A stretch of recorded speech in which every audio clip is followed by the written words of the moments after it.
Hello friends, आज मैं आपको बताऊंगा पशुओं को खाना निगलने में मुश्किल होती है, मुंह से लार आती रहती है और जो खाया हुआ आहार है वो नाक से बाहर फेंकता रहता है।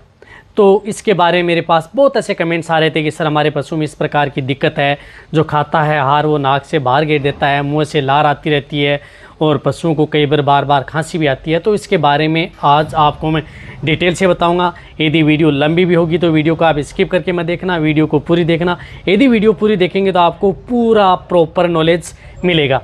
देखो, यदि आपके पशु में इस प्रकार की दिक्कत है, बहुत से पशुपालकों की दिक्कत है, मेरे पास कमेंट्स और मैसेज आ रहे थे।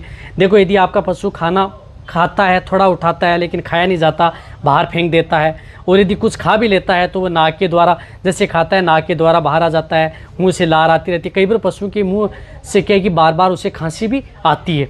तो इस प्रकार की दिक्कत आपके पशु में देखने को मिलती है। देखो, इस प्रकार की यदि दिक्कत यदि आपके पशु में हो सकता है कि आप अपने पशु को यदि बहुत ज़्यादा गर्म जो ये दाना मिश्रण जो या बांट है वो रख दिया होगा, या ठंडा बहुत ज़्यादा ठंडा है वो रख दिया होगा, उसकी वजह से भी कई बार क्या है कि इन्फेक्शन हो जाता है गले में, या वायरस के द्वारा भी इन्फेक्शन हो जाता है, उसके द्वारा भी यानी विषाणु के द्वारा भी यदि इन्फेक्शन हो जाए तो भी आपके पशु में इस प्रकार की दिक्कत हो जाती है।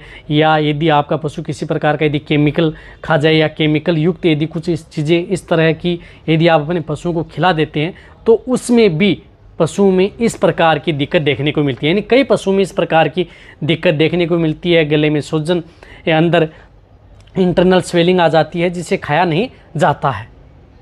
इस प्रकार की दिक्कत में क्या होता है कि कई बार पशुओं को चोट भी लग जाती है। कई बार आप इस प्रकार की दिक्कत होती है, पशुओं के गले के ऊपर यदि सूजन आ जाए, चोट लग जाए, तो उसकी वजह से भी आपके पशु हैं जो खाना पीना नहीं करते, खाने की तो कोशिश करता है लेकिन अंदर निगला नहीं जाता है।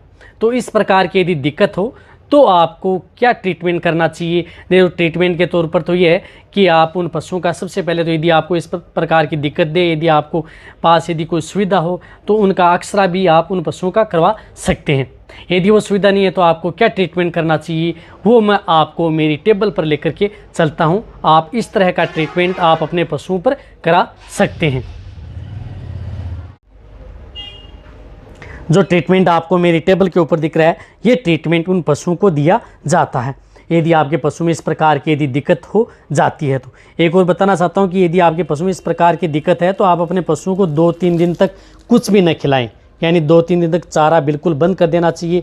उसको सिर्फ और सिर्फ जो ग्लूकोज की बोतल होती हैं, जिस प्रकार से डेक्सट्रोज DNS या डेक्सट्रोज 5% 10% वो आप प्रयोग कर सकते हैं आपकी सुविधा के अनुसार। कम से कम जो यदि बड़े पशु हैं, जो लार्ज एनिमल्स हैं, यदि उन पशुओं में यदि इस प्रकार की दिक्कत हो जाती है, जिनका बॉडी वेट अच्छा है, जो दूध देने वाले पशु हैं, तो उनको कम से कम दिन के अंदर 3 से 4 लीटर आप डेक्सट्रोज होता है वो आप उन पशुओं को ज़रूर चढ़वाएँ।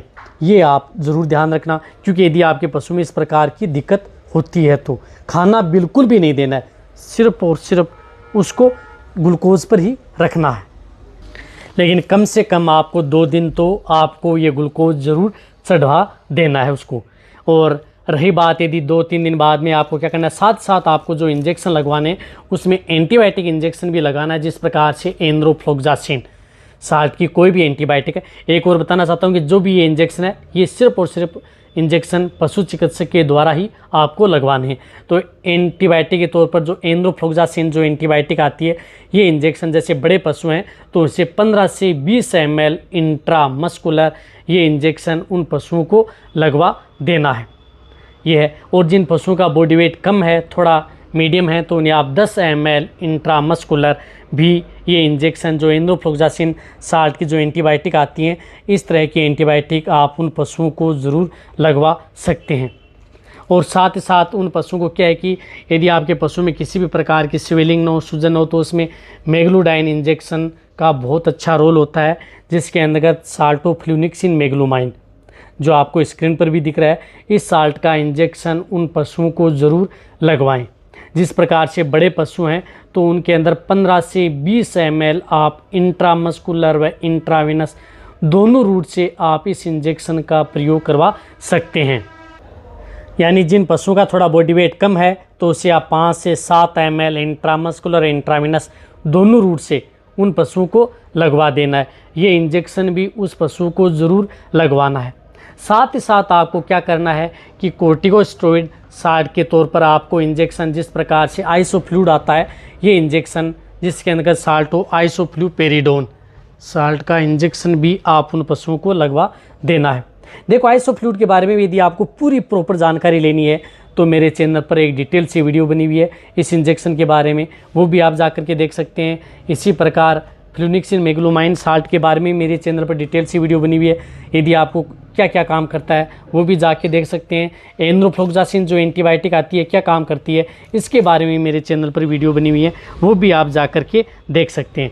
तो आप उन पशुओं को 5 से 10 ml इंट्रामस्कुलर आपको आइसोफ्लूड इंजेक्शन भी उन पशुओं को लगवा देना है। ये इंजेक्शन भी उन पशुओं को ज़रूर लगवाएं यदि आपके पशु में इस प्रकार की यदि दिक्कत है तो। अब क्या करना है कि आपको जिस प्रकार से इंजेक्शन आपको इसमें प्रयोग करना है, न्यूरोक्सिनामेट इंजेक्शन जिसके अंदर मिथाइल कोबालामिन और vitamin B12 and nicotinamide salt की जो कोई भी इस तरह का जो मल्टीविटामिन इंजेक्शन हो, वह इंजेक्शन प्रयोग करना है उन पशुओं में 10 ml से लेकर के 15 ml तक। जो लार्ज एनिमल्स हैं, बड़े पशुओं की डोज है 10 से 15 ml, छोटे पशु हैं तो उन्हें 5 से 7 ml। ये इंजेक्शन आपको क्या करना है, ये इंजेक्शन इस ग्लूकोज की बोतल में डाल करके और ये इंजेक्शन उस पशु को लगवाना है। और लगाना कितने दिन है, कम से कम आपको लगातार 2 से 3 दिन आपको इस तरह का जो ये ट्रीटमेंट है, ये ट्रीटमेंट उस पशु पर करना है। ये इंजेक्शन यदि आप उस पशु को लगाएंगे तो आपके पशु को ज़रूर रिलीफ मिलेगी।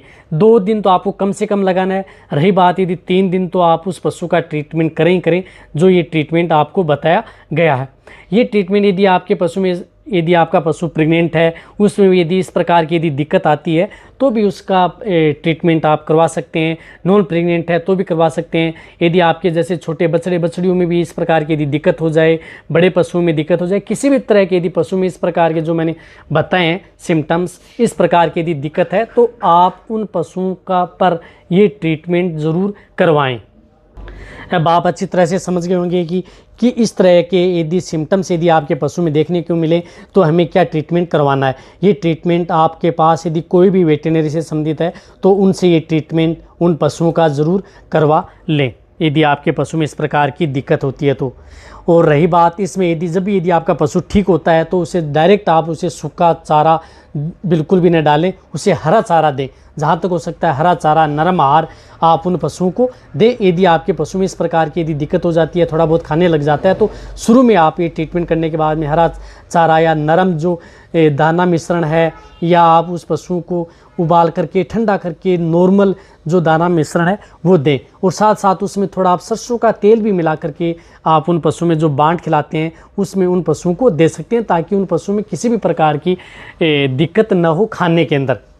अब आप अच्छी तरह से समझ गए होंगे कि क्या ट्रीटमेंट आपको उन पशुओं पर मैंने ट्रीटमेंट आपको बताया है। ये ट्रीटमेंट एकदम स्टैंडर्ड ट्रीटमेंट है। वैसे भी यदि बताने के लिए तो बहुत इस प्रकार का ट्रीटमेंट कर सकते हैं, लेकिन जो भी यदि फिल्म इस प्रकार के हमें केस देखने को मिलते हैं वही ट्रीटमेंट में हम आपके लिए लेकर के आते हैं, ताकि आपके पशु में किसी भी प्रकार की कोई दिक्कत न हो। ये ट्रीटमेंट इसलिए बताया जाता है कि जो नए वेटरनरी स्टूडेंट हैं या वेटरनरी से संबंधित कोई भी जो डॉक्टर हैं वो देख सकते हैं कि किस तरह का यदि आपके पशु में इस प्रकार की दिक्कत हो जाती है तो क्या ट्रीटमेंट किया जाता है। इसी के तौर पर मैं ये इंजेक्शन आपके लिए डायरेक्ट दिखाता हूं कि इस तरह के इंजेक्शन उन पशुओं में लगाए जाते हैं।